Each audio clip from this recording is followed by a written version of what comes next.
పుష్కరాల నేపథ్యంలో రాష్ట్ర ఉప ముఖ్యమంత్రి వర్యులు జనసేన పార్టీ అధినేత శ్రీ పవన్ కళ్యాణ్ గారు రేపు సోమవారం నాడు ఈ గోదావరి పరివాహక ప్రాంతంలో పుష్కరాలకి సంబంధించి ఏ విధంగా ఉంది, ఇక్కడ కాలుష్యరహితంగా తయారు చేయడం ఎలాగా అనేటువంటి అంశాలని పరిశీలించడానికి విచ్చేస్తున్నారు. రేపు రాత్రికి రాజమండ్రి చేరుకుని రేపు రాత్రి ఇక్కడ ఉండి సోమవారం నాడు ఉదయమే ఈ పుష్కర్ ఘాట్ నుంచి కోట్లింగాల రేవు వరకు బోటు మీద ప్రయాణించి అక్కడ ఉన్నటువంటి వాస్తవ పరిస్థితిని తెలుసుకోవటం, దాంతోపాటు నల్లా ఛానల్ విషయంలో ఏ రకమైనటువంటి కార్యక్రమాలు జరుగుతున్నాయి, ఏ రకంగా కాలుష్య రహితంగా దాన్ని తయారు చేయాలనేటువంటి అంశాలను కూడా వారు పరిశీలిస్తారు. ఆ తర్వాత రాజమండ్రి మున్సిపల్ కార్పొరేషన్ ఆఫీసులో కలెక్టర్ గారి నేతృత్వంలో పూర్తి స్థాయిలో సమీక్ష జరుగుతుంది పుష్కరాలకు సంబంధించి. దీంట్లో జిల్లాకు సంబంధించినటువంటి ప్రజాప్రతినిధులు అందరూ పాల్గొంటున్నారు. ఆ సమీక్షలో ఒక సంవత్సర కాలంగా మనం చేయాల్సినటువంటి కార్యక్రమాలు ఏంటి, ఏ రకంగా మనం పుష్కరాలని సమర్థవంతంగా నిర్వహించుకోవాలనేటువంటి అంశం మీద కూడా వారు దిశానిర్దేశం చేస్తారు.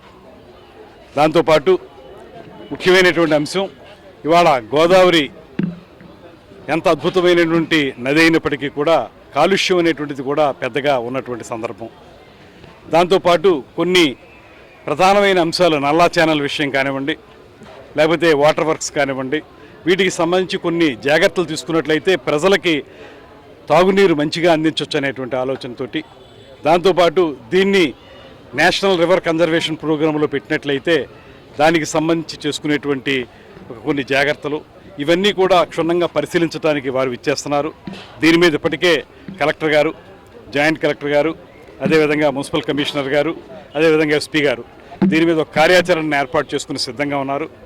దాంతోపాటు ప్రజాప్రతినిధుల యొక్క ఆలోచనలు కూడా తీసుకుని మొత్తంగా అందరం కలిసి ఒక సమగ్రమైనటువంటి ప్రణాళిక తయారు చేసి పుష్కరాల్ని సమర్థవంతంగా నిర్వహించడం ఒక ఎత్తు అయితే, మరొకటి కాలుష్యరహితమైనటువంటి పుష్కరాలు నిర్వహించాలని, ఇక్కడ పవిత్ర స్నానాలు చేసేటువంటి హోలీ డిప్ చేసేటువంటి ఎవరైతే ప్రయాణికులు వస్తారో, ఎవరైతే యాత్రికులు వస్తారో వారందరికీ స్వచ్ఛమైన నీటిలో వారికి ఆ కార్యక్రమం జరిగేలా చూడడం, వారి ఆరోగ్యాల్ని కాపాడడం, దాంతోపాటు అన్నిటికంటే మించి ఉప ముఖ్యమంత్రి గారు చెప్పేది భద్రతా ప్రమాణాలు ఏ మేరకు చేయాలి, ఇటువంటి అన్ని అంశాల మీద ఒక మొట్టమొదటి కార్యక్రమంగా రేపు జరుగుతుంది. అది అయిన తర్వాత దాన్ని ఫైన్ ట్యూన్ చేసుకుంటూ మరింతగా పుష్కరాల్ని సమర్థవంతంగా నిర్వహించడానికి ఏ రకంగా ముందుకు వెళ్ళాలనేది మేము ప్లాన్ చేస్తాం.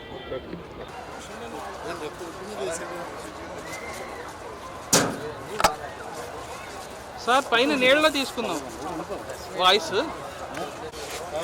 ముందుకెళ్ళి పర్సెంట్ ఇది